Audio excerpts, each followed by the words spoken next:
আমার মেয়ে চলে আসছে, চলে এসে এটা করতেছে। সুপ্রিয় দর্শক, আসসালামু আলাইকুম। আপনাদের সবাইকে আমন্ত্রণ জানাচ্ছি বাংলা বিউ টিভির নিয়মিত আয়োজন সমসাময়িক প্রসঙ্গ ফেসবুক লাইভে। আমাদের সাথে আজকে অতিথি হিসাবে সরাসরি সংযুক্ত আছেন সিলেটের সুনামধন্য পুলিশ সুপার জনাব মোহাম্মদ ফরিদউদ্দিন পিপিএম। প্রিয় দর্শক, আপনারা জানেন বাংলা বিউ সমসাময়িক প্রসঙ্গ নিয়ে নিয়মিত এরকম ভার্চুয়াল আলোচনার আয়োজন করে। আমাদের আজকের আলোচনার বিষয় সিলেটের সাম্প্রতিক ঘটনাবলী এবং সিলেট জেলা পুলিশের ভূমিকা। আমরা দেখেছি করোনা কালে সিলেট জেলা পুলিশের কার্যক্রম, মানবিক কার্যক্রম বেশ প্রশংসা কুড়িয়েছিল। সামাজিক যোগাযোগ মাধ্যমে জেলা পুলিশকে নিয়ে প্রশংসায় বন্যা ভাসিয়েছে। তারপরে এমসি কলেজের ছাত্রাবাসের গণধর্ষণ ঘটনায় জেলা পুলিশ একাধিক আসামি গ্রেপ্তার করতে সক্ষম হয়েছে। তখনও আমরা দেখেছি জেলা পুলিশকে নিয়ে প্রশংসা করা হচ্ছে। প্রশংসা সামাজিক যোগাযোগ মাধ্যমে জেলা পুলিশ পুলিশ সুপারকে প্রশংসার বন্যায় ভাসিয়ে দেওয়া হচ্ছে। আলোচিত রায়হান হত্যাকাণ্ডের প্রধান অভিযুক্ত এসআই আকবরকে গ্রেপ্তারের দাবি ছিল সিলেটবাসীর। আন্দোলন, আলটিমেটামের পর আলটিমেটাম ছিল আকবরকে গ্রেপ্তারের জন্য। সিলেট জেলা পুলিশ অবশেষে আকবরকে গ্রেপ্তার করতে সক্ষম হয়, কিন্তু এই আকবর গ্রেপ্তার নিয়ে আরেক নাটক হয়ে যায়। যেখানে জেলা পুলিশকে প্রশংসা করার কথা, জেলা পুলিশের কিন্তু সৃষ্টি হয় বিতর্ক। জেলা পুলিশের ভূমিকা নিয়ে প্রশ্ন তোলা হয়, আকবর কিভাবে গ্রেপ্তার হলো। আমরা আজকে কথা বলবো আমাদের অতিথি মাননীয় পুলিশ সুপার জনাব ফরিদউদ্দিন সাহেবের সাথে। জি, আপনাকে স্বাগত। আপনাকে অশেষ ধন্যবাদ। বাংলা ভিও টিভির যে সমস্ত কলা কৌশলী আছেন, বিশেষ করে উপস্থাপক অনেক সুন্দর করে ফজলুর রহমান জসিম, আপনি অনেক সুন্দর করে উপস্থাপনা করছেন। আপনার মাধ্যমে আপনার সমস্ত দর্শক শ্রোতাদেরকে জেলা পুলিশ সিলেটের পক্ষ থেকে আন্তরিক শুভেচ্ছা এবং অভিনন্দন জানাতে চাই। ধন্যবাদ। জি, আপনাকে আপনাকে প্রথমেই আমরা রায়হান হত্যাকাণ্ডের প্রধান অভিযুক্ত এসআই আকবর গ্রেপ্তার নিয়ে আপনার সাথে কথা বলবো। যদিও আপনি প্রেস ব্রিফিং করেছেন, একাধিক চ্যানেলে কথা বলেছেন, তারপরও মানুষের আগ্রহের কোনো কমতি নেই। এই বিষয়টা নিয়ে মানুষের আগ্রহের কোনো শেষ নেই। আপনার কাছ থেকে আমরা শুনবো। তার আগে প্রিয় দর্শক, আপনাদেরকে একটা তথ্য জানিয়ে রাখি। আমি একজন মিডিয়া কর্মী বা সাধারণ মানুষ হিসাবে যেভাবে কথা বলতে পারবো যে কোনো বিষয়ে, আমাদের আজকের অতিথি একজন আইনের লোক। তিনি আইনের সীমাবদ্ধতার ভিতর থেকে আমাদেরকে যতটুকু কথা বলবেন তাতে সন্তুষ্ট থাকতে হবে। তারপরও আমরা জেনে নেওয়ার চেষ্টা করবো কাহিনী। জনাব ফরিদুদ্দিন সাহেব। জি, অসুবিধা নাই, ইনশাল্লাহ আমি যতটুকু আইনের মধ্য থেকে বলা যায়, কারণ আপনি জানেন যে আপনি একজন সংবাদকর্মী হিসেবে আপনার অনুসন্ধিৎসু সাংবাদিকতা নিয়ে আপনি অনেক কিছু বলতে পারেন, একজন সমাজকর্মী বলতে পারেন, একজন সাধারণ মানুষ বলতে পারেন।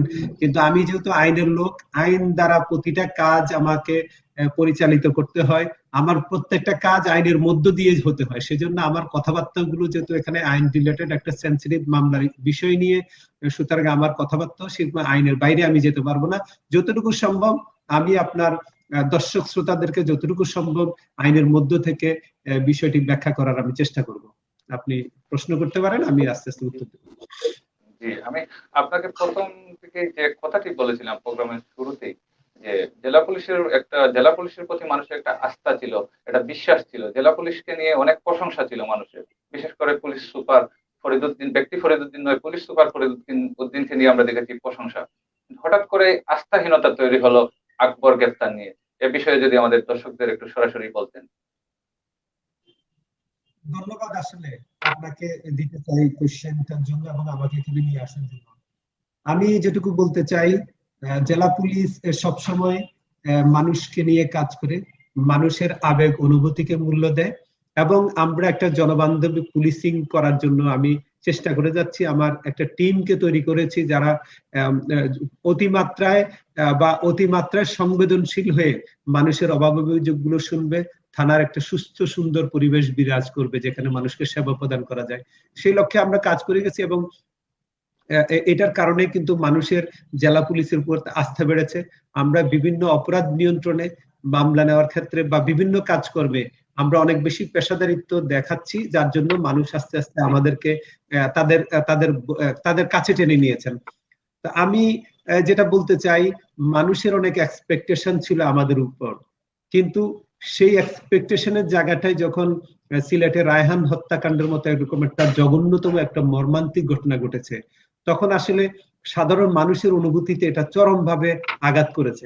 আপনি যাকে বেশি ভালোবাসবেন, যাকে বেশি পছন্দ করবেন, তার কাছ থেকে কষ্ট পেলে সেই কষ্টটা অনেক বেশি লাগে। কিন্তু এখন বিষয় হচ্ছে যে যখন এখানে মানুষ, পুলিশের প্রতি মানুষের একটা পজিটিভ ধারণা সৃষ্টি হচ্ছিল, সেই সময়ে রায়হান হত্যাকাণ্ডের মতো একটা জঘন্যতম এবং নির্মম ঘটনা ঘটার পরে মানুষের মনের মধ্যে প্রচন্ড ক্ষোভের সৃষ্টি হয়েছে, মানুষ তীব্র প্রতিবাদ করেছে।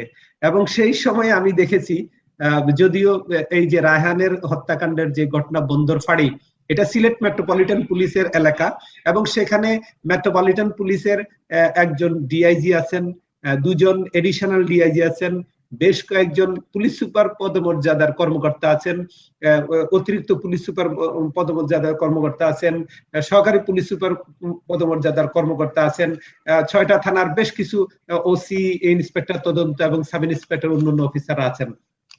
এটা কিন্তু একেবারে ট্রুলি একটা সিলেট মেট্রোপলিটন পুলিশের এলাকা। সেখানের কোনো ধরনের প্রশাসনিক দায় দায়িত্বের মধ্যে সিলেট জেলা পুলিশ কিন্তু নেই। কিন্তু অত্যন্ত দুর্ভাগ্যজনক ভাবে আমাদের সাধারণ মানুষ, হয়তো আমার কাছে এক্সপেকটেশনটা বেশি ছিল সেই জায়গাটার কারণে কিনা জানি না, আমাকে বুঝে হোক না বুঝে হোক এই ঘটনার জন্য ফেসবুক বা সামাজিক যোগাযোগ মাধ্যমে বিভিন্নভাবে আমাকে দেখছিলাম আমার ছবি দিয়ে, আবার ভিকটিমের ছবি দিয়ে পাশাপাশি দিয়ে আমাকে প্রতিবাদ করছে, আমার বিরুদ্ধে বিভিন্ন কথাবার্তা লিখেছে। তা আমি বলবো যে এই সমালোচনাগুলো আমরা খুব নেগেটিভলি নিয়েছি তা বলবো না। কষ্ট হয়তো কিছু কিছু জায়গায় লেগেছে যে না জেনে না শুনে আমাকে ব্লেম দিচ্ছে, বাট আমি মনে করবো যে মানুষের এক্সপেকটেশন আমাদের কাছে অনেক বেশি ছিল বলেই মানুষে তাদের আকাঙ্ক্ষার জায়গাটা থেকে আমার প্রতি একটু বিরূপ ধারণা নিয়েছিল, এবং পরবর্তীতে সেটা আস্তে আস্তে আমি আপনার সাথে এই জায়গায় একটু দ্বিমত পোষণ করছি। প্রথম দিকে আমরা দেখেছি আপনার ভিকটিমের ছবি দিয়ে, আমরা দেখেছি মেট্রোতে কেন এসপি ফরিদউদ্দিনের মতো অফিসারকে দায়িত্ব দেওয়া হোক এই আসামি ধরার জন্য, আমরা এরকম সামাজিক যোগাযোগ মাধ্যমে দেখেছি। কিন্তু যখন আসামি গ্রেফতার করা হলো, না এইটাও দেখেছেন, কিন্তু প্রথম দিকে এরকম আছে, ভিকটিমের পাশাপাশি আমার ছবি দিয়ে আমার বিচার চাই, এরকম হাজারো লোকজন আমার কাছে বলেছেন। আমি সেটা পজিটিভলি নিয়েছি। মানুষ হয়তো জানতেন না যে অনেকেই জানে না যে মেট্রোপলিটন পুলিশ, এবং অনেক সাধারণ মানুষ পুলিশ বলতে পুলিশই বুঝে, যে পুলিশি কাঠামো যেটা, যে জেলা পুলিশ, মেট্রোপলিটন পুলিশ হয়তো এই ধারণা ছিল না বলেই তারা এরকম করেছে। কিন্তু আমার প্রশ্ন হলো, জনাব ফরিদউদ্দিন এত জনপ্রিয় একজন পুলিশ সুপার, ওনার উপর আস্থা ছিল, কিন্তু এসআই আকবর গ্রেফতারে এই আস্থাহীনতা তৈরি হলো কেন? এই বিষয়টা যদি একটু খোলাসা করেন, বা বিতর্কের সৃষ্টি হলো কেন, হচ্ছে কেন? এটা খুবই অনাকাঙ্ক্ষিত একটা ঘটনা, যেখানে আমি দর্শকদের উদ্দেশ্যে বলতে চাই, এটা আমার সাব ইন্সপেক্টর আকবরকে গ্রেপ্তারের বিষয় আমার কোনো প্রশাসনিক দায়িত্ব নেই, আমার নিয়মিত দায়িত্বের মধ্যেও পড়ে না। আমার উপর এটা তাকে অ্যারেস্ট করতে হবে এরকম কোনো বাধ্যবাধকতার মধ্যে আমি নাই। যেহেতু এটা সিলেট মেট্রোপলিটন পুলিশের ঘটনা, এইটার সাথে পারলে উনারা গ্রেপ্তার করতে পারেন। তার পরবর্তীতে এটার মামলার তদন্তকারী সংস্থা হচ্ছেন পিবিআই, পিবিআই সেটা গ্রেপ্তার করতে পারেন। বাট এইটা আমরা জেলা পুলিশের একজন সদস্য হিসেবে, যেহেতু আপনি বললেন মানুষের আকাঙ্ক্ষাটা আমাদেরকে নিয়ে অনেক বেশি, জেলা পুলিশকে নিয়ে, যার জন্য কিন্তু আমি মানবিক দায়বদ্ধতা থেকে, এবং এই যে একটা জঘন্যতম ঘটনা, একটা অপূরণীয় ঘটনা রায়হানের পরিবারে ঘটে গেছে, সেই সংবেদনশীল জায়গা থেকে সিলেটবাসীর আবেগ অনুভূতির জায়গাটা নিয়ে কিন্তু আমি এটা নিয়ে কাজ করে গেছি তাকে গ্রেপ্তারের জন্য। তো আমরা যেটা ভাবছিলাম যে মানুষ আমাদের এই কাজটা পজিটিভলি নেবে, কিন্তু একটা জায়গার মধ্যে এই যে আকবরকে গ্রেপ্তারের যে একটা প্রক্রিয়া দীর্ঘদিন ধরে, এইটা টোটাল একটা ফুটবল ম্যাচের সাথে তুলনা করতে হবে। কারণ হলো আকবর যখনই বিভিন্ন জায়গায় আত্মগোপন করেছে, তখন কিন্তু আমরা তাকে গ্রেপ্তার করার জন্য সম্ভাব্য যে সমস্ত জায়গায় সে অবস্থান করতে পারে সেই সমস্ত জায়গায় জেলা পুলিশের পক্ষ থেকে টিম পাঠিয়ে রেড করা হয়েছে, তল্লাশি পরিচালনা করা হয়েছে। সাথে সাথে তাকে সহযোগিতা করতে পারে বা তাকে আত্মগোপনে সহায়তা করতে পারে এই সমস্ত মানুষজনকে কিন্তু অফিসিয়ালি হোক আনঅফিসিয়ালি হোক, থানা পুলিশের মাধ্যমে, আমার জেলার ডিবি পুলিশের মাধ্যমে তাদেরকে কিন্তু এনে বিভিন্ন জায়গায় জিজ্ঞাসাবাদ করা হয়েছে। এবং যারা আকবর সম্পর্কে তথ্য দিতে পারে তাদের কে বিভিন্নভাবে আমরা মনিটর করছি, বিভিন্নভাবে সহযোগিতা চেয়েছি। আমরা কিন্তু এটার পিছনে লেগেছিলাম। সেই লেগে থাকার পিছনে আমি একেবারে কৃতজ্ঞতিতে মানে আপনাকে বলতে চাই, গোয়াইনঘাটের কয়েকজন লোক, কোম্পানিগঞ্জের বেশ কয়েকজন লোক, জকিগঞ্জের বেশ কয়েকজন লোক এবং কানাইঘাটের বেশ কয়েকজন লোক আমাকে ভীষণভাবে এই কাজটাতে সহযোগিতা করেছে। শুধু আমি বলবো যে এটা একটা টোটাল ফুটবল ম্যাচের মতো ছিল। বল একখান থেকে শুরু হয়ে বিভিন্ন জায়গায় পাস দিতে দিতে দিতে দিতে চূড়ান্ত পর্যায়ে গিয়ে এই যে আমাদের কানাইঘাটের সমস্ত বন্ধুরা যারা রহিম এবং তার সাথে যে সহযোগিতা ছিল, এইটুকু ছিল গেমের একেবারে শেষ পর্যায়ের অংশটুকু মানুষ দেখেছে। কিন্তু বিহাইন্ড দ্য সিন এটা যে আরো বিশাল একটা কর্ম পরিকল্পনা ছিল, একটা কর্মযজ্ঞ ছিল, সেটা কিন্তু সাধারণ মানুষ দেখে নাই। সুতরাং মানুষ যেটুকু দেখেছে সেটুকু দেখে মানুষ কিন্তু মূল্যায়ন করেছে। আমি আপনার সাথে যোগ করছি, এখানে না আমি শেষ করছি, আমি একটু শেষ করি। তো এই জায়গাটার মধ্যে হয়েছে কি, যেহেতু আমি আইন দ্বারা পরিচালিত, আমার প্রত্যেকটা কাজ আইন সিদ্ধ হইতে হবে, আইনের মধ্যে পড়তে হবে। না হলে যেহেতু এটা একটা বিশাল সেন্সিটিভ ঘটনা এবং এটা যেহেতু মামলা একটা অত্যন্ত গুরুত্বপূর্ণ স্পর্শকাতর একটা বিষয়, সেখানে আমাকে কথা বলতে হলে, আমার কাজগুলোকে জাস্টিফাই করতে হলে আইনের মধ্যে থাকতে হবে। সেজন্য আকবরের গ্রেপ্তারের প্রক্রিয়াটা নিয়ে সাধারণ মানুষ যেটা জানতে চায় আসলে সেটা আমার পক্ষে সরাসরি জানানো সম্ভব না। আমি যতটুকু আইনের মধ্যে বলা যায়, আমরা তাকে সীমান্তে গ্রেপ্তার করেছি এবং গ্রেপ্তার প্রক্রিয়ায় আমরা আমাদের কিছু বিশ্বস্ত বন্ধুর সহযোগিতা নিয়ে আমরা তাকে গ্রেপ্তার করেছি। আমার যে বিশ্বস্ত বন্ধুরা সহযোগিতা করেছেন সেটা তো পুরো দেশবাসী দেখেছেন, কিন্তু দেশবাসী দেখেছেন পুরো একটা ফুটবল ম্যাচের একটা মাত্র অংশ। সেটা দেখে মানুষ ভাবছেন যে আমরা কিছুই করি নাই, ওরা গ্রেপ্তার করে সমস্ত কিছু ওদের। আমরা যারা আমাদেরকে সহযোগিতা করেছে তাদেরকে ধন্যবাদ দিতে চাই, সামনের দিনও তারা আমাদের পাশে থাকবে এই সমস্ত আশ্বাসও তাদেরকে দিতে চাই এবং সেটা কাজেও প্রকাশ করতে চাই। তো মানুষের কাছে যেহেতু আমি পুরো বিষয়টা আইনগতভাবে একটু ব্যারিয়ার থাকার কারণে খোলসা করতে পারি নাই, সেজন্য অনেকে ভুল বুঝছেন, ভুল বুঝে আসলে সমালোচনা করতেছেন। তা আমি মনে করি যে মানুষের এই সমালোচনাটা নিশ্চয়ই আস্তে ধীরে যখন মানুষ জানবেন, ইতিমধ্যে বেশ কিছু পত্রপত্রিকায় এটা আস্তে আস্তে এটার পুরো বিষয়টা খোলাসা করে দেওয়া হচ্ছে, এটা হয়ে যাবে। এটা যেহেতু আমি বলতে পারছি না, আপনারা আপনাদের অনুসন্ধিত সাংবাদিকতা নিয়ে যদি সবকিছু বের করে দেন, তখন কিন্তু মানুষ সেটা কিন্তু বুঝবে এবং মানুষের ভাঙলে আমার প্রতি মানুষের বা জেলা পুলিশের প্রতি মানুষের যে একটা বিরূপ ধারণা তৈরি হয়েছিল সেটা ইনশাল্লাহ কেটে যাবে বলে আমি আশা করছি। জি, আপনার কথা প্রসঙ্গেই বলি, 90 মিনিটসের ফুটবল ম্যাচে 89 মিনিটস খেলেছে পুলিশ এবং গোল করেছে 90 মিনিটসে রহিম। তাহলে কথা কি এরকম দাঁড়ালো?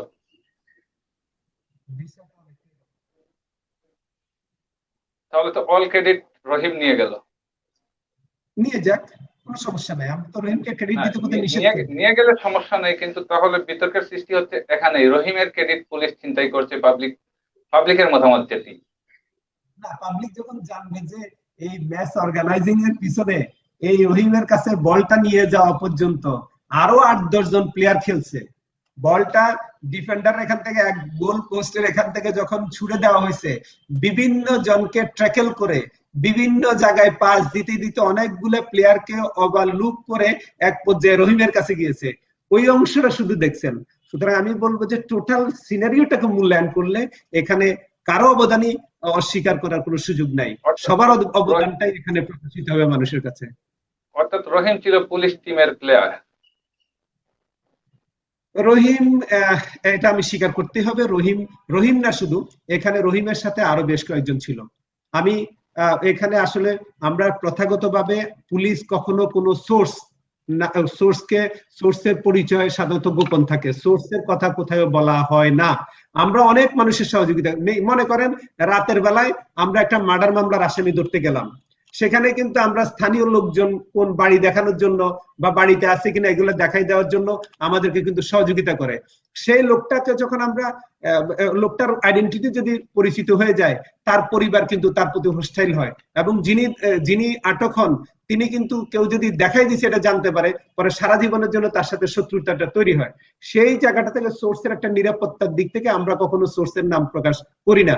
কিন্তু এক্ষেত্রে একটু ব্যর্থ হয়েছে, যেহেতু রহিম এই ওখানে ওই আটক প্রক্রিয়ার সাথে সংযুক্ত ছিল, বুঝে হোক না বুঝে হোক ঘটনার ঘটনার গ্র্যাভিটি, ঘটনার গুরুত্ব এবং আইনি বাধ্যবাধকতা গুলো ভুলে গিয়ে আসলে সে এটা বিচার বিশ্লেষণ করতে না পেরে এটা যখন সামাজিক মাধ্যমে চলে আসছে তখন আসলে তার আইডেন্টিটি প্রকাশ হয়ে গেছে। আর পরবর্তীতে উনি যে ভুলটা করেছেন সেটা হলো কিছু তথাকথিত সাংবাদিক, আমি বলবো তথাকথিত মিডিয়া কর্মী সেখানে গিয়ে তাকে বিভিন্ন রকম প্ররোচিত করেছে। সেই প্ররোচনার জায়গাটায় আসলে রহিমকে বাজেভাবে ব্যবহার করা হয়েছে। রহিমকে বিভিন্ন প্রকার প্রলোভন দেখানো হয়েছে। রহিমকে পুরস্কারের দেখানো হয়েছে যে লন্ডন প্রবাসী এক ভদ্রলোক 10 লক্ষ টাকা দিবে বলছেন, তুমি যদি মনে বলো যে তুমি নিজেই গ্রেপ্তারে করছো তাহলে ওই 10 লক্ষ টাকা তোমাকে পাইয়ে দিবে ইত্যাদি কথাবার্তা বলে তাকে একটা ভুল ভ্রান্তির মধ্যে রেখে তার স্টেটমেন্ট নেওয়া হয়েছে, যেটা আসলে অনাকাঙ্ক্ষিত, দুঃখজনক, এবং সে কারণে কিন্তু এই রহিমের কথাটা বেশি আসতেছে। বাট প্র্যাকটিক্যালি আমাদের কাছে এভিডেন্স আছে, আমরা তথ্য নিয়ে কথা বলি। জেলার এসপি আমরা তথ্য ছাড়া কথা বলতে পারি না, আমাদের প্রত্যেকটা কথা সুনির্দিষ্ট হইতে হবে। আমরা বলতে চাই সেখানে আরো কয়েকজন, শাহাবুদ্দিন, শাহেদ, তারপরে রহিম এবং আরো কয়েকজন লোক সেখানে একসাথে ছিল। টোটাল টিমটাকেই এঙ্গেজ করা হয়েছিল, কিন্তু একাভাবে সেই হিরো সাজতে গিয়েছিল, সেটাই দুঃখজনক হয়েছে। আমরা টোটাল টিমটাকেই অভিনন্দন জানাতে চাই, কনগ্রাচুলেট করতে চাই, তাদের কৃতজ্ঞতাকে স্মরণ করতে চাই। আমরা কেউর অবদানকে ছোট করে দেখতে চাই না এবং কেউর ক্রেডিটকে চিন্তা করতে চাই না। আর একটা ক্রেডিটের কথা বলছেন, আমাদের এখানে ক্রেডিটের কিছু নাই। বাংলাদেশ পুলিশ আইন দ্বারা পরিচালিত, আমরা নিয়মিত আসামি গ্রেপ্তার করি, নিয়মিত প্রেস ব্রিফিং করি। আসামি গ্রেপ্তার করলে চাঞ্চল্যকর মামলার ক্ষেত্রে সবসময় আমরা সংবাদ কর্মীদেরকে এটা জানানো একটা দায়িত্ব হয়ে পড়ে, আমরা সবসময় ব্রিফিং করি। সেজন্য এটা আমাদের কাছে এক্সট্রা ক্রেডিটের কিছু নাই। আমরা কেউ ক্রেডিট কেন চিন্তাই করতে যাবো? এটা আমাদের নিয়মিত কাজের একটা অংশ। ক্রেডিট যদি হয়ে থাকে গভর্নমেন্টের ক্রেডিট হবে, ক্রেডিট যদি হয়ে থাকে বাংলাদেশ পুলিশের ইন্সপেক্টর জেনারেল, উনার ক্রেডিট হবে। আমরা তো উনাদের অধীনে কাজ করি, আমি দেশের জন্য কাজ করি, সাধারণ মানুষের জন্য কাজ করি। ক্রেডিট যদি হয় সমগ্র সিলেটবাসীর ক্রেডিট হবে, এখানে যারা আইন শৃঙ্খলাতে নিয়োজিত সবার ক্রেডিট হবে। এককভাবে জেলা পুলিশ ও রহিমের ক্রেডিট চিন্তাই করার জন্য আসলে আমরা এত বড় ভুল আমরা করতে চাই না। রহিমের জায়গায় যতটুকু প্রাপ্য সম্মান পাওয়া উচিত, রহিমের যারা অ্যাসোসিয়েট ছিল সবাইকে আমরা এই প্রাপ্য সম্মানটুকু দিতে চাই। জি, আমরা দেখেছি, সিসি ক্যামেরা ফুটেজে দেখেছি আমরা রহিমের সাথে কানাইঘাট থানার ওসির 2 দিন আগেও দেখা হয়েছে, কথা হয়েছে, ঘটনার দিন সকালেও ছিল। তবে আপনারা যখন বিভিন্ন আসামি ধরতে গেলে সোর্স ব্যবহার করেন, তাদেরকে তো দিক নির্দেশনা দেওয়া, তাকে কি করতে হবে, সে কি করতে পারবে, তার ক্ষমতা কতটুকু, নিশ্চয়ই রহিমকে দিয়েছিলেন, নাকি চাঞ্চল্যকর মামলায় আপনারা রহিমকে কোনো নির্দেশনা ছাড়াই পাঠিয়ে দিয়েছিলেন, যার পরবর্তীতে সে নিজে হিরো হয়ে যাচ্ছে?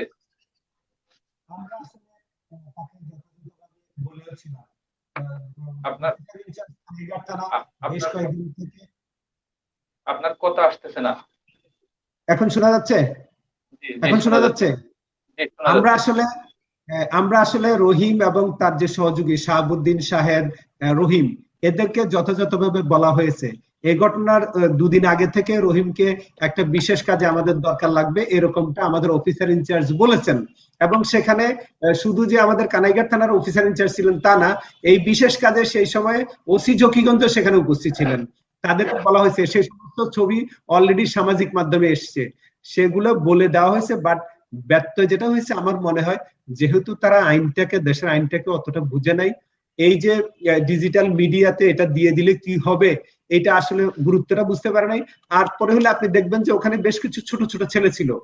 রহিম কিন্তু ভিডিওটা করে নাই, ভিডিওটা করছে অন্যরা, আপনি দেখে থাকবেন ভালো করে, যদি ওয়াচ করেন তাহলে দেখবেন রহিম যখন সাব ইন্সপেক্টর আকবরকে নিয়ে চলে আসতেছে পিছন থেকেও ভিডিও করা হয়েছে, এবং রহিমের কথোপকথন গুলা অন্য মোবাইল দিয়ে ভিডিও করা হয়েছে। এখানে বেশ কয়েকটা ছোট ছোট ছেলে ছিল। আমি মনে করি ওটা জেনে হোক না বুঝে হোক, ঘটনার গুরুত্ব না বুঝে ওরা ভিডিওটা করছে।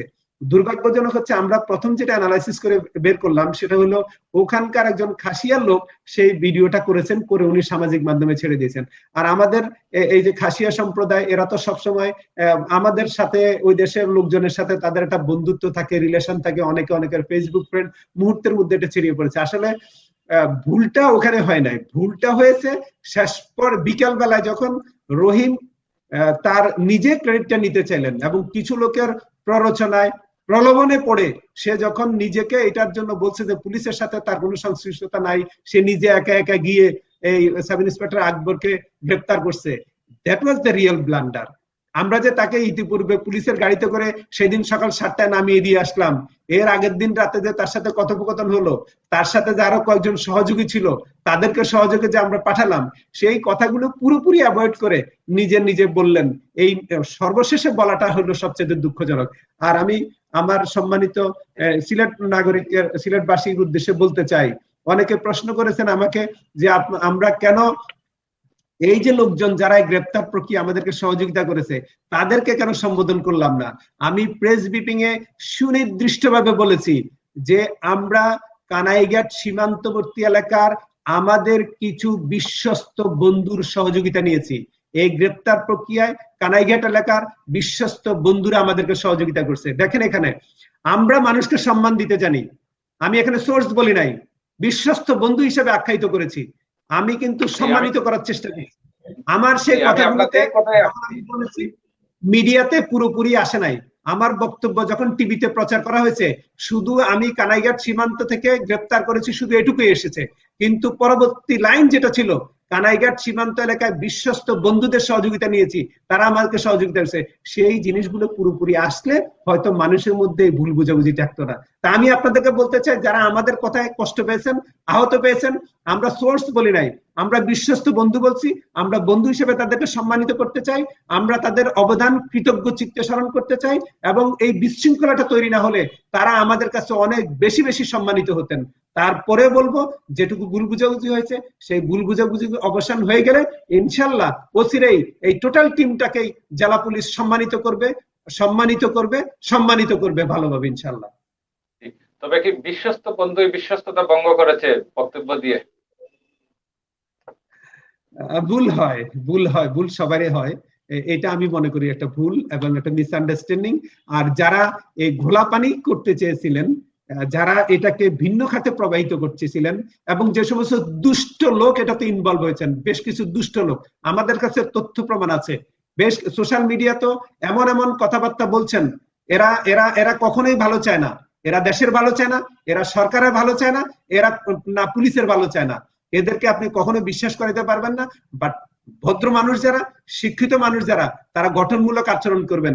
কিন্তু এমন এমন ফেসবুকে, সামাজিক মাধ্যমে এমন এমন আপত্তিকর কথাবার্তা বলেন, সেই সমস্ত মানুষের শিক্ষাগত যোগ্যতা, সেই সমস্ত মানুষের মেন্টাল অ্যাপটিটিউড, সেই সমস্ত মানুষের পারিবারিক শিক্ষা নিয়ে আমাদের যথেষ্ট প্রশ্ন আছে। কিন্তু ম্যাক্সিমাম সিভিল সোসাইটি, যারা সম্মানিত লোক, যারা অন্যের কাজকে সম্মান করেন, তারা কিন্তু সত্যি সত্যি বুঝতে পেরেছেন এবং তারা ভালোভাবেই করেন। গঠনমূলক আলোচনা যে কেউ করতে পারে, গঠনমূলক আলোচনা সব কাছে প্রশাসিত, কিন্তু আপনি যখন কুরুচিপূর্ণ কথা বলবেন, বাজে বাজে উপস্থাপন করবেন, আমাদেরকে হিউমিলেট করার চেষ্টা করবেন, তখন বুঝতে হবে আপনার ভিতরে কোনো দুরভিসন্ধি দিয়েছে, আপনার মধ্যে কোনো বাজে মতলব আছে, আপনার মধ্যে কোনো খারাপ মতলব আছে। সেই সমস্ত খারাপ মতলব বাজে লোকগুলো যারা অন্যায়ভাবে, খুব বিকৃতভাবে এই ঘটনাগুলো ঘটাচ্ছে, ফেসবুক মিডিয়াতে উল্টাপাল্টা বলছে, আমরা তাদের রেকর্ড রাখতেছি। আমরা তাদের পরিবার, তাদের সামাজিক অবস্থান, তাদের পারিবারিক শিক্ষা নিশ্চয়ই অচিরে এগুলো মূল্যায়ন করব। জি, আমাদের প্রশ্ন হলো সেখানেই যে প্রকৃত ঘটনা যারা বিকৃত করছে বা যদি বিকৃত করে পুলিশের ভূমিকা নিয়ে বা পুলিশের মান ক্ষুণ্ণ করে, তবে কি পুলিশের কোনো আইনানুগ ব্যবস্থা নেবে না পুলিশ? আমরা প্রথমত যেটা বলতে চাই, আমরা মানুষের আবেগ অনুভূতিকে সম্মান জানাতে চাই। যারা গঠনমূলক আলোচনা করছেন, গঠনমূলক সমালোচনা করছেন, যারা প্রশ্ন করছেন, যাদের জানার মধ্যে সীমাবদ্ধতা আছে, যারা প্রশ্ন ছুটছেন, আমরা ভদ্রভাবে সম্মানের সহিত তাদের প্রশ্নের জবাব দিতে চাই, তাদেরকে সেটা ব্যাখ্যা করতে চাই, সুন্দর কাছে বুঝিয়ে বলতে চাই। কিন্তু যে সমস্ত মানুষ বিভিন্ন ধরনের উস্কানি দিচ্ছেন এবং যে সমস্ত মানুষ একটা ঘোলা পানিতে মাছ শিকার করার জন্য চাচ্ছেন, যারা ব্লেম দিচ্ছেন কুরুচিপূর্ণ ভাবে, তাদের বিরুদ্ধে অবশ্যই আইনি ব্যবস্থা আছে। আমরা যদি দেখি যে এই ঘটনার পরবর্তীতে পরে, আজকের পরেও যদি দেখি যে বিভিন্ন মিডিয়াতে যে সমস্ত মানুষ, এখানে সমস্যা হচ্ছে কিছু লোক আছে দেশের বাইরে থাকে, কিছু লোক বিভিন্ন দেশ বিদেশে থেকে, সেখান থেকে ওগুলো উস্কানি দিচ্ছে, আজে বাজে কথাবার্তা বলতেছে, এমন কথাবার্তা বলে উনারা দুই কলম লেখাপড়া শিখছে কিনা সেটা নিয়ে আমার প্রশ্ন আছে। একটা বাংলা উচ্চারণ করে, সেটার মধ্যে একটা বাংলা অক্ষর লিখে সেটার মধ্যে ভুল করে, সেই সমস্ত লোকগুলো আজে বাজে কথা বলছে। তা আমরা যারা আজে বাজে কথা বলছেন, যদি এটা ভবিষ্যতে কন্টিনিউ রাখেন, নিশ্চয়ই তাদেরকে আইনের আওতায় আনার জন্য আমরা ব্যবস্থা আছে, ব্যবস্থা ইচ্ছা করলে আমরা নিতে পারি। নিব কিনা এখনো বলি নাই, তবে এদের বিরুদ্ধে যারা সোশ্যাল মিডিয়াতে এরকম গুজব সৃষ্টি করেন, এরকম অস্থিরতা সৃষ্টি করেন, যারা সত্য ঘটনাকে মিথ্যা দিয়ে প্রবাহিত করতে চান এবং যারা কুরুচিপূর্ণ শব্দ ব্যবহার করেন, তাদের বিরুদ্ধে আইনি ব্যবস্থা নেওয়ার যথেষ্ট টুলস, ইনস্ট্রুমেন্ট, আইনগত ব্যবহার আছে। আমরা এখনো সেদিকে যাচ্ছি না, তবে এই সমস্ত ধারা যদি অব্যাহত রাখেন তাহলে ভবিষ্যতে হয়তো আমরা নিতেও পারি। জি, ধন্যবাদ আপনাকে। আরেকটি প্রশ্ন আমরা করতে চাই আপনার বিশ্বস্ত বন্ধুদের ব্যাপারে। আমরা বিভিন্ন পত্রিকা এবং সামাজিক যোগাযোগ মাধ্যমে দেখেছি তাদের পেশা হচ্ছে চোরা কারবারি। চোরা কারবারি কি আপনাদের বিশ্বস্ত বন্ধু? আমরা সামাজিক যোগাযোগ মাধ্যমে অনেক মানুষের প্রশ্ন এটি। দেখেন, আমি প্রথমে বলছি, সে আমাদের দেশের একজন নাগরিক, তিনি কি পেশা করেন সেটা ওই সময়ে আমাদের কাছে বিচার্য ছিল না। আমরা একটা রাষ্ট্রীয় গুরুত্বপূর্ণ বিষয়, এই সিলেটবাসী তথা সিলেটের আপামর জনসাধারণ এবং সমগ্র জাতির জন্য সাব ইন্সপেক্টর আকবর অ্যারেস্ট হওয়া অত্যন্ত গুরুত্বপূর্ণ একটা বিষয় ছিল। যাকে দিয়ে হোক, যেই উপায়ে হোক, যেই পন্থায় হোক, দ্রুততম সময়ে তাকে গ্রেপ্তার করাটা আমাদের জন্য চ্যালেঞ্জ ছিল। অনেকে বলবেন এইটা আইনি প্রক্রিয়া আরো দীর্ঘভাবে কেন করা হলো না, আরো স্বচ্ছভাবে করা হলো না। আরো আইনগতভাবে বিষয়টা গেলে অনেক লেঙ্গি হতো, বিচার কিন্তু দীর্ঘসূত্রিতা হতো। আমরা চেয়েছিলাম, মানুষ যেহেতু চাচ্ছে মানুষের আবেগ অনুভূতি জায়গাটাকে শান্ত করার জন্য, মানুষকে শান্ত করার জন্য, রায়হানের পরিবারকে যেটা সুষ্ঠু বিচার সম্ভব সেটা দেওয়ার জন্য আমরা দ্রুততম সময়ে সম্ভাব্য যত উপায় ছিল সবগুলো আমরা কাজে লাগিয়েছি। তা আমরা বলবো, আমরা যারা আমাদেরকে এই কাজে সহযোগিতা করেছেন তাদেরকে সম্মানিত করার জন্য আমরা তাদেরকে বন্ধুই বলতে চাই। এখন উনি যদি কোনো খারাপ পেশার সাথে থাকেন সেটা আমরা বিচার করে, যদি কোনো অপরাধের সাথে থাকেন, কারণ অভিযোগ অনেক আসতে পারে, উনি চোরা কারবারি কিনা, উনি শ্রমিক কিনা, খেটে খাওয়া মানুষ কিনা, অনেক বিষয় আছে, অনেকে এটা বলতে পারেন। বাট এইগুলো আমরা পরবর্তী খতিয়ে দেখে যদি অপরাধ প্রমাণিত হয় সেটা আলাদা বিষয়। কিন্তু এই ক্ষেত্রে উনি আমাদেরকে অত্যন্ত গুরুত্বপূর্ণ একটা কাজে সহযোগিতা করছেন, সুতরাং আমি তাকে এই মুহূর্তে বন্ধুই বলতে চাই। তাকে আমি খাটো করে দেখতে চাই না, তাকে আমি বড় করে দেখতে চাই। আমরা দেখেছি আকবরের মূল্য সামাজিক যোগাযোগ মাধ্যম মেইন মিডিয়াতে আমরা দেখেছি আকবরের মূল্য 12 লক্ষ টাকা, আকবরের মূল্য 15 লক্ষ টাকা, আকবরকে কিনে নিয়েছে পুলিশ। এগুলোর তথ্যসূত্র বা এগুলোর বাস্তবতা, গল্পের কাহিনী আপনার কাছ থেকে যদি যতটুকু জানা যায় আমাদের, বা আমাদেরকে যতটুকু জানাতে পারেন তার মধ্যেই আমরা জানতে চাই।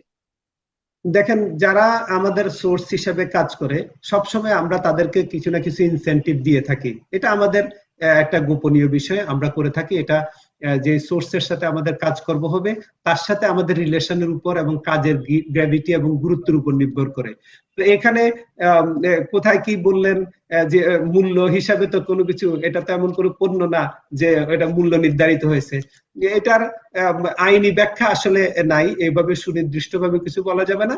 তবে যেটা আসছে সেটা হয়তো কেউ কোনো অনুসন্ধিৎসু সাংবাদিকতা করতে গিয়ে কেউ কোথায় তথ্য পেয়েছেন, সেটা জেলা পুলিশের পক্ষ থেকে সরাসরি এরকম বক্তব্য দেওয়ার কোনো সুযোগ নেই।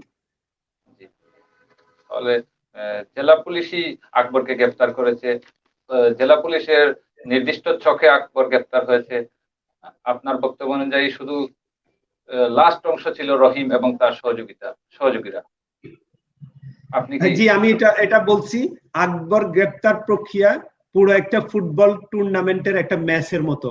এই ম্যাচে রেফারি ছিল, এই ম্যাচে ফিফা ছিল, এই ম্যাচে আয়োজক সংস্থা ছিল, এই ম্যাচে অনেকগুলো প্লেয়ার খেলেছেন, এই ম্যাচকে সহযোগিতা করেছেন অনেকে। আকবর, রহিম এবং তার সহযোগী যারা ছিল, আমি আবার বলছি শাহাবুদ্দিন, শাহেদ, রহিম এবং তার সাথে আরো কয়েকজন ছিল, তারা ছিল একেবারে শেষ মুহূর্তের একটা সিন মাত্র দেখেছেন। এর পিছনে অনেক বড় একটা প্রক্রিয়া ছিল। সেই প্রক্রিয়ার একটা অংশ আকবর এবং তার রহিম এবং তার সহযোগীরা ছিল। তা আমরা কারো অবদানটাকে ছোট করে দেখতে চাই না।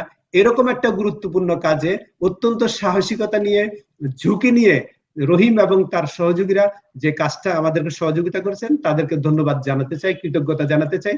এবং এটার সাথে সংশ্লিষ্ট আরো অনেকে ছিলেন, আমি ইতিপূর্বে বলেছি।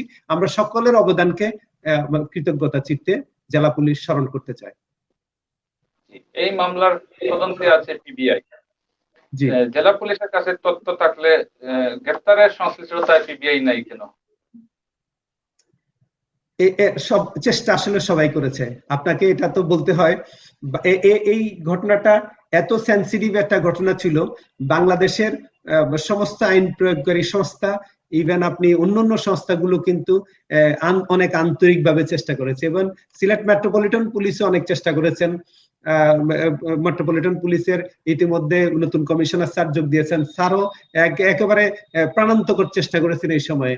তো যেহেতু দীর্ঘদিন ধরে জেলা পুলিশ এটা লেগেছিল, এবং আমাদের একটা দুর্দান্ত একটা টিম আছে, আমার বলবো আমার বেশ কিছু ব্রিলিয়েন্ট অফিসার, একজাক তরুণ মেধাবী ইয়াং অফিসার আমার সাথে আছেন, যাদের কর্মদক্ষতার কারণে আসলে এটা সম্ভব হয়েছে।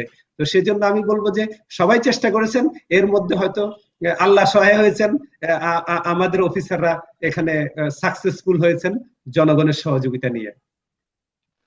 আপনারা কবে থেকে জেলা গ্রেপ্তারে সক্রিয় হয়েছেন, বা এই মামলা তো মেট্রোপলিটনের আওতাধীন, মেট্রোপলিটন গ্রেপ্তার করা, আপনারা কবে থেকে এই মামলার সাথে সংযুক্ত হয়েছেন?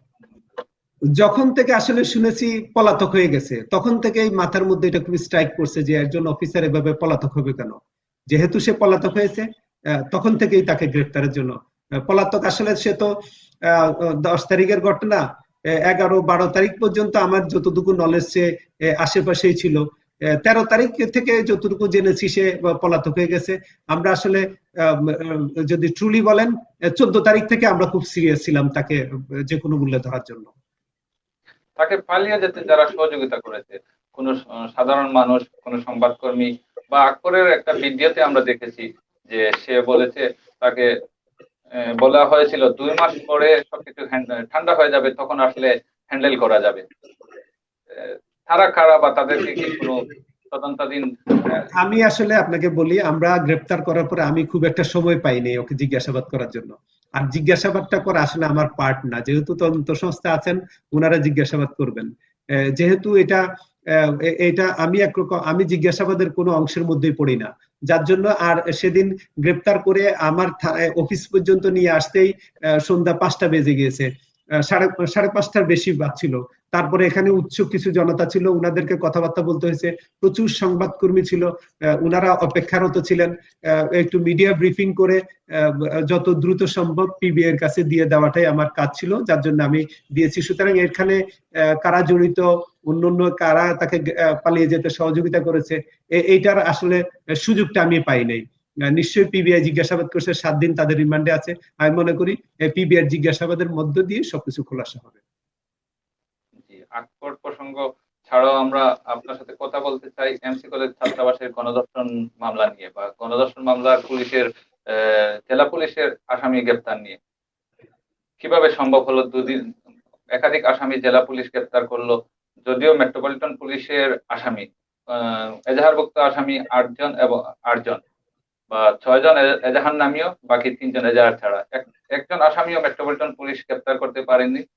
জেলা পুলিশের কিভাবে সম্ভব হলো অতি দ্রুত একাধিক আসামি গ্রেপ্তার করা, আমাদের যদি বলেন। আমি আসলে এখানে কোনো কম্প্যারিজনে যেতে চাই না, এটা ঠিক হবে না। আপনি যেতে পারবেন না, কিন্তু আমাদের সাধারণ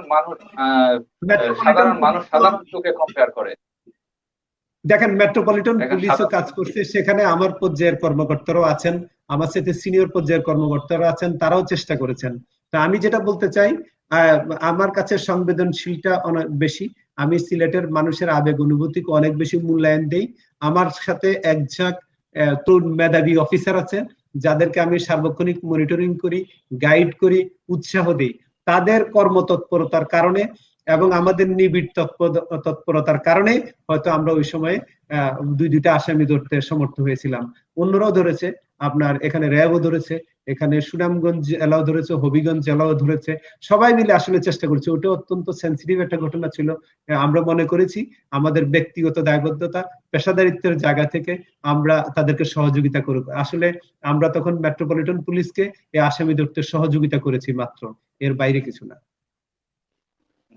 করোনা কালে দেখা গেছে পুলিশের মানবিক একটা ইউনিট, অনেক প্রশংসার দাবি ছিল সারা দেশে, বিশেষ করে সিলেটে জেলা পুলিশকে নিয়ে অনেক প্রশংসা ছিল করোনা কালে। কিন্তু এখন সাম্প্রতিক সময়ে হয়তো করোনার কারণে ব্যস্ত ছিল পুলিশ বাহিনী, মাদক ব্যবসা এবং চোরাকারবারি ব্যবসা বেড়ে গেছে। এটার জন্য আপনারা কি পদক্ষেপ নিচ্ছেন? বা আমাদের একজন দর্শক মুফতি আক্তার এই প্রশ্ন করেছেন, মাদকের বিরুদ্ধে পুলিশ কি করছে?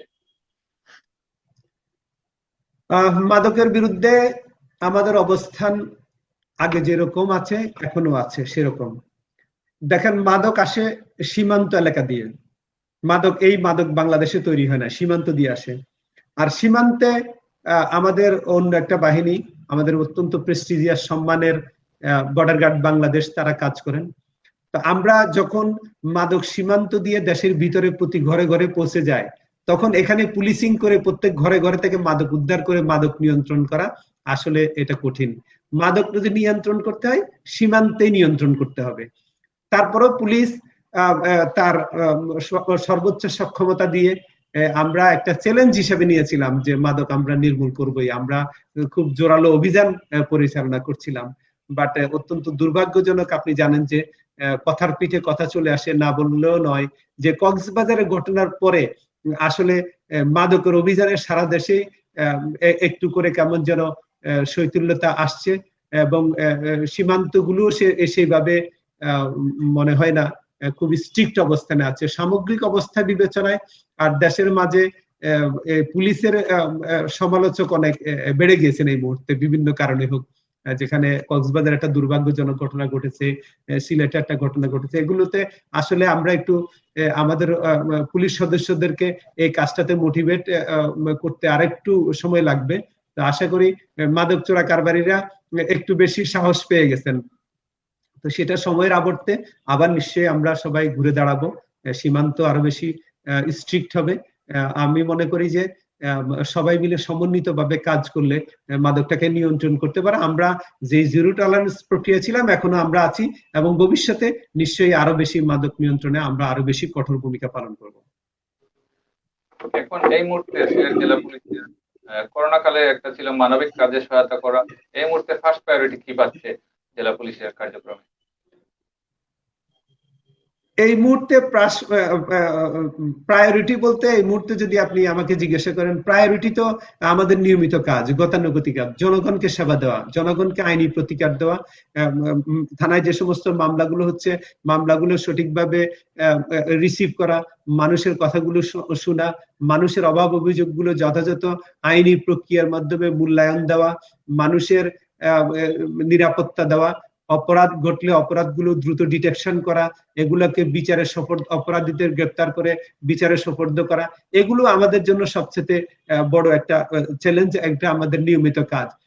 তারপরে এখন বর্তমানে একটা শুকনো সিজন আসছে, ড্রাই সিজন। এই সময় সিলেট বেল্ট জুড়ে বিভিন্ন ডাকাতির ঘটনা ঘটে, সেই ডাকাতি যেন না হয়, চুরি ছিনতাই যেন না হয়, এগুলো কমানো, পাশাপাশি মাদক নিয়ন্ত্রণ, সব মিলিয়ে আমরা বলবো যে বাংলাদেশ পুলিশের যে অর্পিত যে সমস্ত আইনি দায়িত্ব আছে, সেই আইনি দায়িত্বগুলো পেশাদারিত্বের মধ্য থেকে এবং অতীতের কোনো ভুলভ্রান্তি না হলে থেকে শিক্ষা নিয়ে, বিশেষ করে কক্সবাজার এবং পরবর্তীতে সিলেটের এই যে বন্দরবাজারের ফাঁড়ি, এই সমস্ত জায়গায় পুলিশের যে সমস্ত ব্যর্থ ছিল, যে সমস্ত ভুল ছিল, সেই ভুলগুলো থেকে লার্নিং লেসন্স নিয়ে ভবিষ্যতে বাংলাদেশ পুলিশকে আরো গতিশীল, আরো জনবান্ধব করে, গণমুখী করে মানুষকে তার কাঙ্ক্ষিত সেবা প্রদান করাটাই আমাদের লক্ষ্য। তারপরে বলবো, এটা মুজিব বর্ষে বাংলাদেশ পুলিশের একটা অঙ্গীকার ছিল, মুজিব বর্ষের অঙ্গীকার পুলিশ হবে জনতার। আমরা জনবান্ধব হতে চাই। জনগণ যতই আমাদেরকে দূরে ঠেলে দিতে চাক না কেন, আমরা কিন্তু জনগণের জন্যই। এই বাংলাদেশ পুলিশ শুধুমাত্র জনগণের জন্য। সর্বক্ষণ দিন রাত, রোদ বৃষ্টি ঝড় মাথায় নিয়ে বাংলাদেশ পুলিশ অতন্দ্র প্রহরীর মতো এদেশের মানুষের নিরাপত্তা দেয়, এদেশের মানুষের সম্পদের নিরাপত্তা দেয়। সুতরাং আমরা এই ক্ষেত্রে আমরা অবিচল আছি। একটা বিষয় জনসাধারণকে বিনয়ের সহিত বলতে চাই, আমরা জনবান্ধব পুলিশিং হতে চাই, আমরা গণমুখী পুলিশিং হতে চাই, আমরা আপনাদের আবেগ অনুভূতিকে সম্মান দিতে চাই, আমরা আপনাদেরকে মূল্যায়ন করতে চাই। জনগণ এবং পুলিশের মধ্যে সেতুবন্ধটা আরো কঠিন হবে, আরো জোরদার হবে, সেটা আমরা প্রত্যাশা করি। কিন্তু এইটা কিন্তু দ্বিপাক্ষিক। আপনি একটা সম্পর্ক করবেন, সম্পর্ক একপাক্ষিক হয় না। জনগণকেও পুলিশের ভালো কাজগুলোকে যথাযথভাবে মূল্যায়ন করতে হবে, সমালোচনা করতে হবে গঠনমূলক। আপনার গঠনমূলক যদি যুদ্ধ লাগানোর মতো হয়, আপনার সমালোচনা যদি বিশৃঙ্খলা সৃষ্টি করার জন্য হয়, সেটা কখনো কখনো সুনাগরিকের দায়িত্ব না। জনগণ, প্রত্যেকটা দেশের জনগণ সুনাগরিকের রাষ্ট্রের প্রতি কিছু দায়বদ্ধতা আছে। রাষ্ট্রের প্রতি প্রত্যেকটা মানুষের যে সুনাগরিকের যে দায়বদ্ধতা আছে, সেই দায়বদ্ধতার জায়গা থেকে সুনাগরিক হিসেবে আইনগুলো মেনে চলবেন, রাষ্ট্রের যে সমস্ত নিয়ম কানুন আছে সেগুলোকে শ্রদ্ধা করবেন, সম্মান করবেন এবং পুলিশের খারাপ কাজগুলোর গঠনমূলক আলোচনা করবেন। তখনই সত্যিকার অর্থে জনগণ এবং পুলিশের মধ্যে সত্যিকারের জনবান্ধব এবং সেতু তৈরি হবে। সুতরাং আমরা সেই দিনটার অপেক্ষা আছি। আমাদের গঠনমূলক সমালোচনা করেন, যেন আইটা গাইডিং ফোর্স হিসাবে বাংলাদেশ পুলিশ বাহিনী আপনাদেরকে আরো অধিকতর স্বচ্ছ এবং নিরাপত্তার মাধ্যমে আপনাদেরকে এবং পুরো দেশবাসীকে এগিয়ে নিতে পারে এবং নিরাপদ রাখতে পারে।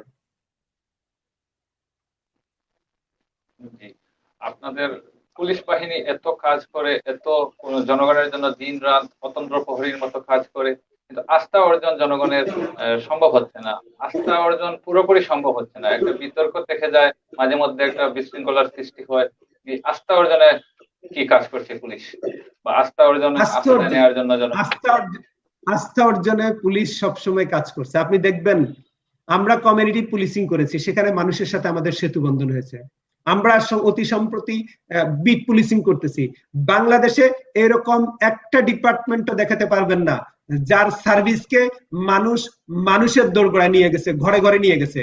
আমরা কমিউনিটি পুলিশিং করছি, আমরা ওপেন হাউস ডে করে মানুষকে থানায় ডেকে এনে সেখানে বসে মানুষের অভাব অভিযোগগুলো শুনে তাৎক্ষণিকভাবে সমাধান দেওয়ার চেষ্টা আমরা করেছি এবং প্রতিনিয়ত করছি। আজকে প্রত্যেকটা ইউনিয়ন পরিষদে পুলিশ অফিসাররা ইউনিয়ন পরিষদে গিয়ে সেখানে বসে বসে মানুষের অভাব অভিযোগ শুনছে। অথচ কথা ছিল আইনের মধ্যে হচ্ছে মানুষ থানা আছে, যিনা তার অভাব অভিযোগ আছে তিনি থানায় এসে সেবা গ্রহণ করবেন। উল্টো আমরা আমাদের সেবাগুলোকে মানুষের দোরগোড়ায় নিয়ে যাচ্ছি। সুতরাং আমরা চেষ্টা করছি মানুষকে ভালো সেবা দেওয়ার জন্য। আমরা জনমুখী, আমরা জনবান্ধব হতে চাই, কিন্তু যে কথাটা বললাম জনবান্ধব আমি একা চাইলে পারবো না। একটা বৃহৎ জনগোষ্ঠী আছে যারা পুলিশের এই ভালো কাজগুলোকে কখনোই ভালো চোখে দেখে না। তারা পুলিশের প্রতি অনেক ইচ্ছা করেন এবং তারা আমাদের ভালো কাজগুলোকে অত্যন্ত নেগেটিভলি ভাবে উপস্থাপন করার চেষ্টা করে। আমরা সেই সমস্ত জনগণের কারণেই আসলে জনবান্ধব হতে পারছি না। আমরা চাই, আমি আবারও বারবার বলছি, আমরা গঠনমূলক সমালোচনাকে দেখতে চাই, গঠনমূলক সমালোচনাকে আমি এনকারেজ করতে চাই। কিন্তু আপনি সমালোচনার নামে গুজব সৃষ্টি করবেন, ষড়যন্ত্র করবেন, মিথ্যা অপবাদ দিবেন, কুরুচিপূর্ণ কথাবার্তা বলবেন, মানুষের চরিত্র হরণ করবেন, সরকারি কর্মকর্তাকে নিয়ে আপনার মন গড়া ফেসবুকে বিভিন্ন কথাবার্তা লিখে দিবেন, এগুলা কখনো জনবান্ধব পুলিশিং তৈরি করতে পারবে না। এখানে মানুষের দায়বদ্ধতা আছে, রাষ্ট্রের প্রতি মানুষের দায়বদ্ধতা আছে। আইন মানতে হবে প্রত্যেকটা মানুষকে। আপনি আইন মানবেন না, আপনি আইসিটি অ্যাক্ট মানবেন না। সামাজিক যোগাযোগ মাধ্যম হচ্ছে একটা সমাজের মধ্যে মানুষের মধ্যে সেতু বন্ধন তৈরি করার জন্য, কিন্তু আমরা দুর্ভাগ্যজনক ভাবে দেখি সামাজিক যোগাযোগ মাধ্যম হচ্ছে কুচ্ছা রটনা করার জন্য, মানুষকে গুজব সৃষ্টি করার জন্য এবং উস্কানি প্রদান করার জন্য সামাজিক যোগাযোগ মাধ্যম অতিমাত্রায় একটা স্বার্থান্বেষী গ্রুপের মাধ্যমে ব্যবহৃত হচ্ছে। সুতরাং আপনি জনবান্ধব চাইলে, আপনি যদি সুশাসন চান, এটা রাষ্ট্রের যেরকম দায়িত্ব আছে জনগণের দায়িত্ব আছে। আমরা চাই প্রত্যেকটা মানুষ সুনাগরিক হোক, তবেই বাংলাদেশটা সত্যিকার অর্থে বঙ্গবন্ধুর স্বপ্নের সোনার বাংলা হিসেবে গঠিত হবে।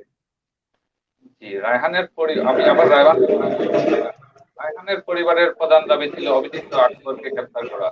অভিযুক্ত আকবর গ্রেপ্তার করা হয়েছে। রায়হানের পরিবারের প্রতি আপনার মেসেজ কি? আমি অত্যন্ত বিনয়ের সাথে বলতে চাই, রায়হান হত্যাকাণ্ড একটা অত্যন্ত মর্মস্পর্শী, হৃদয়স্পর্শী ঘটনা। রায়হানের পরিবারের জন্য একটা অপূরণীয় ক্ষতি। রায়হানের মায়ের প্রতি গভীর শ্রদ্ধা জানাতে চাই। রায়হানের স্ত্রীর প্রতি যথাযথ সম্মান রাখতে চাই এবং তার ছোট বাচ্চা, তার প্রতি গভীর আদর এবং তার যদি আল্লাহর কাছে চাই, এই যে বিশাল একটা শোক তাদের পরিবারে ঘটে গেছে, এটা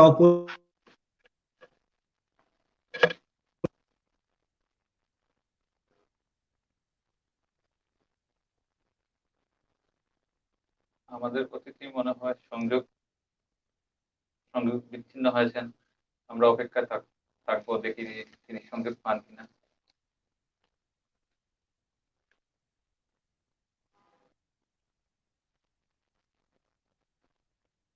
কন্ট্রোল রুম, আমাদের অতিথি কি আছেন?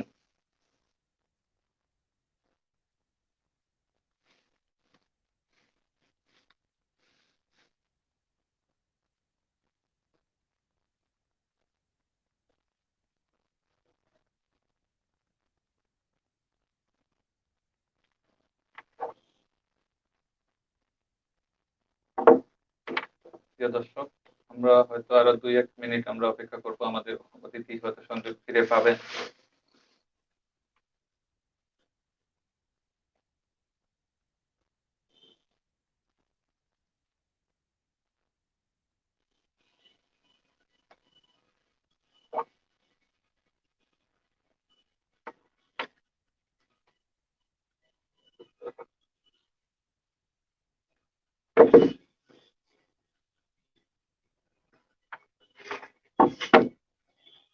জি,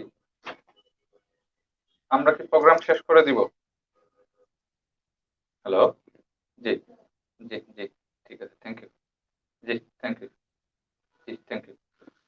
সুপ্রিয় দর্শক, আমাদের অতিথির ল্যাপটপের চার্জ শেষ হয়ে যায় অনাকাঙ্ক্ষিত ভাবে প্রোগ্রামের মাঝপথে বা শেষ প্রান্তে উনি বিদায় নিতে পারেননি। চার্জ শেষ হয়ে যাওয়ার কারণে ওনার সংযোগ বিচ্ছিন্ন হয়ে গেছে, আমাকে ফোনে জানিয়েছেন। আমরা আমাদের প্রত্যাশা হবে পুলিশ হোক জনগণের বন্ধু, এটা স্লোগান নয়, বাস্তব সত্য হোক, বাস্তবে পুলিশ এবং জনগণ বন্ধু হোক, পুলিশ হোক জনতার, জনতাই পুলিশ, পুলিশই জনতার, এটা বাস্তবে আমরা দেখতে চাই। এই প্রত্যাশা রেখে আমরা আজকের মতো এখানে বিদায় নিচ্ছি। দেখা হবে আগামী পর্বে, আগামী কোনো নতুন কোনো বিষয় নিয়ে, নতুন কোনো অতিথির সাথে। সবাই ভালো থাকুন, সুস্থ থাকুন।